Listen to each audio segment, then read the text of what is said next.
Assalamualaikum warahmatullahi wabarakatuh. Berjumpa kembali ya guys di kanal YouTube Sutarno Azaria Adventure.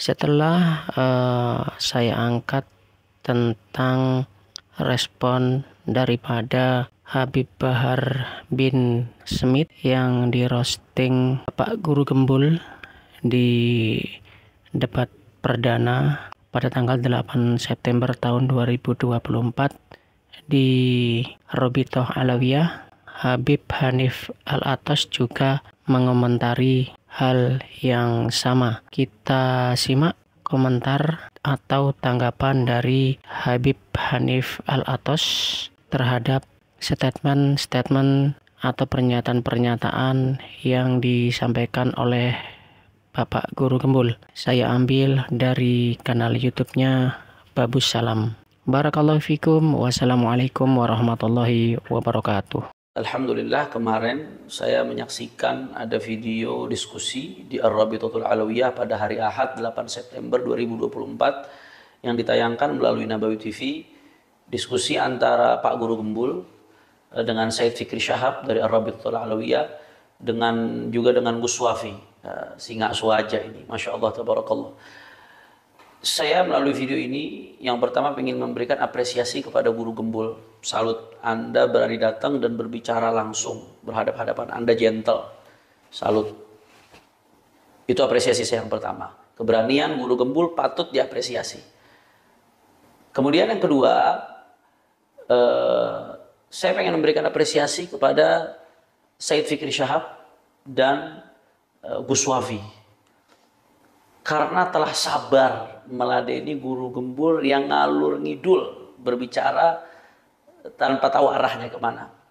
Nah, hikmahnya kesabaran Said Fikri Syahab dan Gus Wafi yang tidak terpancing dengan apa yang disampaikan oleh Guru Gembul, khususnya yang berkaitan dengan apa itu standar ilmiah. Satu, pembahasan tersebut jadi tidak melebar keluar pembahasan, karena kan memang temanya tentang nasab, pembatalan nasab yang dilakukan oleh Guru Gembul. Temanya tentang tersebut yang berkaitan dengan nasab. Nah, kalau diladenin itu sama Gus Wafi sama Said Fikri, wah, lebar kemana-mana, waktunya habis.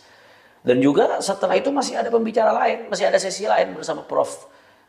Titi, ahli filologi UI, Prof. Yasmin bin Syihab juga ahli antropologi UI, yang berkaitan dengan tema yang sedang dibahas. Sehingga ini waktunya nggak panjang. Kalau diladeni itu ya akan lebar kemana-mana. Langkah tidak terpancing itu saya salut luar biasa. Dan yang kedua, dengan tidak meladeni Guru Gembul ketika bicara soal apa itu ilmiah dan dia melebar kemana-mana, Said Fikri Syahab dan Gus Wafi berhasil membuka kedok Guru Gembul sebetulnya. Selama ini masih samar-samar, Guru Gembul nih kemana sih arahnya?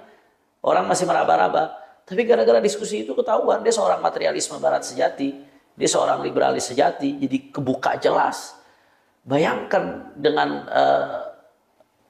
definisi ilmiah yang dimaksudkan Guru Gembul ini, yang tidak jelas ini, dia berani sampai mengatakan konsep ketuhanan itu tidak bisa diilmiahkan.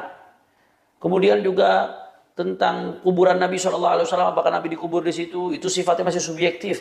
Padahal selama berabad-abad, ya sampai orang di luar Islam sekalipun, orang kafir sekalipun, nggak pernah ada yang meragukan posisi kuburan Rasulullah SAW. Karena itu mutawatir qat'i. Tidak ada keraguan sedikit pun posisinya di situ. Dan itu bukan subjektif, tapi objektif yang justru nggak bisa dipungkiri sama sekali. Itu kalau standar Guru Gembul dipakai, bukan hanya urusan nasab yang kecil, tapi syariat, semuanya yang dirontokkan oleh dia. Ada banyak hal sekali yang berkaitan dengan syariat yang akan dikutak-katik seenaknya oleh Guru Gembul. Ini perdebatan yang sangat panjang. Sudah sangat bagus dengan tidak terpancingnya Gus Wafi dan Habib Fikri Syahab, sehingga jadi terbongkar siapa dia. Walaupun nanti ini perlu dibahas secara khusus terlepas dari masalah nasab. Kalau berkaitan dengan tema itu, filsafat ilmu itu, tentang materialisme, tentang liberalisme itu, saya kira masalah nasab ini kecil dibandingkan dengan itu. Ini berkaitan dengan akidah umat. Ini udah dibahas panjang lebar jauh-jauh hari oleh Imam Hujjatul Islam Abi Hamid Muhammad bin Muhammad Al-Ghazali. Juga udah dibahas oleh Profesor Dr. Syekh Muhammad Sa'id Ramadan Al-Buti dalam kitabnya Kubrul Yaqiniyat Al-Kauniyah. Nah, ketika di awal kitab tuh Syekh Al-Muti langsung membahas tentang al-manhajul ilmi lil bahthi 'anil haqiqah 'inda ulama al-muslimin wa ghairihim. Bagaimana metodologi ilmiah di dalam mencari kebenaran. Apa itu kebenaran? Bagaimana metodologi ilmiah yang betul untuk sampai kepada sebuah hakikat kebenaran? Itu udah dibahas habis-habisan. Begitu juga Profesor Dr. Naqib Al-Attas di Malaysia yang luar biasa, sampai dunia barat pun mengakui keilmuan beliau. Wah, ini udah dibongkar habis-habisan oleh beliau, oleh murid-muridnya Prof. Dr. Fahmi Hamid Zarkashi, Dr. Adian Husaini, dan masih banyak lagi. Saya kira ini memang butuh sesi khusus untuk mengungkap kesesatan guru gembul dalam masalah ini, penyimpangan berpikirnya, sehingga sangat tepat kemarin Gus Wafi dan Said Fikri Syahab tidak terpancing untuk meladeni, sehingga tidak melebar kemana-mana, dan akhirnya jadi terbongkar, terkuak itu kedok sebetulnya siapa seorang guru gembul. Bahkan yang lebih lucunya lagi ya, ketika Gus Wafi mengutip dari sebuah kitab tentang apa itu ilmu dan bagaimana cara mendapatkan sebuah ilmu dari sebuah kitab, Gus Wafi mengutip, dia langsung memvonis, oh kalau sumber kitab itu nggak ilmiah, itu tradisional, itu bukan metodologi ilmiah. Ajib, bagaimana mungkin seseorang bisa langsung memvonis tanpa melihat substansinya? Kok bisa-bisanya langsung divonis kitab itu nggak ilmiah? Berarti itu kitab yang ditulis oleh para ulama semuanya nggak ada yang ilmiah, nggak sesuai dengan metodologi keilmuan, otomatis. Yang ilmiah mana? Dari Google, katanya cari dari Google. Padahal Google itu informasinya harus dipilah-pilih, harus dicek dulu kebenarannya. Semuanya ada di Google, versi apapun ada di Google. Ilmiah model apa yang seperti ini? Dan lebih lucunya lagi, ya, ketika dia bicara ilmiah, ngalur ngidul panjang lebar kemana-mana sampai terungkap itu kedoknya.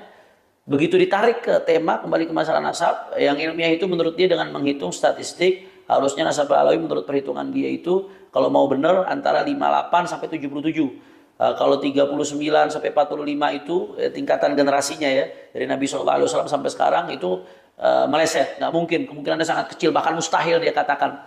Nah, ternyata ini bertentangan dengan fakta dan data. Teori dia itu omong kosong, bertentangan dengan fakta dan data. Faktanya apa? Faktanya asyraf di dunia nggak seperti itu. Asyraf di dunia yang diakui sekalipun dari berbagai aspek itu ada yang antara 39, 41, 42 dan lain sebagainya. Dan ini nggak berbasis data. Ditanya sama Gus Wafi, ada nggak Sayyid yang dari zaman Nabi sampai sekarang, atau raja siapa gitu dari zaman Nabi sampai sekarang keturunannya yang 1500 tahun itu sampai 77 generasi, ada nggak? Dia nggak bisa membuktikan satu pun. Berarti teori yang disampaikan omong kosong, nggak berbasis fakta, nggak berbasis data. Bahkan ketika dibenturkan dengan jurnal ilmiah yang berbicara tentang ini, tentang generasi, bahwasanya perpindahan generasi itu harusnya setiap 30 tahun sekali, sehingga dalam 100 tahun itu 3 generasi, dan ini sudah sesuai dengan umumnya nasab sada Ba'alawi. Itu dibenturkan dengan jurnal ilmiah, ternyata dia yang nggak punya dasar jurnal ilmiah. Jadi ilmiah dari mana? Bahkan kalau mau pakai perspektif barat tentang apa itu ilmiah pun, guru gembul tidak ilmiah. Jadi hanya omong kosong saja ilmiah, faktanya nol. Dan terakhir, yang lebih dahsyatnya lagi, kalau saudara Haji Imaduddin itu membatalkan nasab Ba'alawi. Tapi kalau guru gembul, ilmu nasabnya malah yang dibatalkan sama guru gembul. Ilmu nasab itu nggak ilmiah. Padahal dia nggak pernah mempelajari ilmu nasab, orang yang nggak pernah mempelajari bagaimana menilai. Maka nasihat saya buat masyarakat, pilih-pilih guru ya. Jangan salah pilih guru. Kalau salah pilih guru, kesian nanti dunia akhiratnya. Nah, ini saja dari saya. Assalamualaikum.